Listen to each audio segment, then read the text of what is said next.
Lisa Norell with Energize Growth. I'm an expert on CMO success, and I recently worked with John Martinka. I was in the midst of negotiating an opportunity and an engagement with a company on the West Coast, and I really was unsure about my proposal.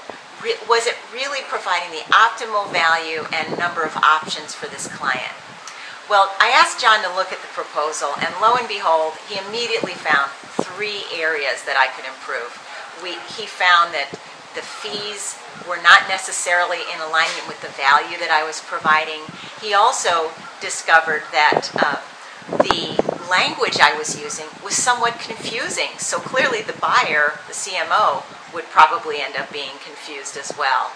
And finally, and last but not least, the objectives that I had laid out were really not objectives at all. They were more outcomes or outputs that I would be delivering to the client. We cleaned them up, and within 48 hours of receiving the proposal, the client hired me right away.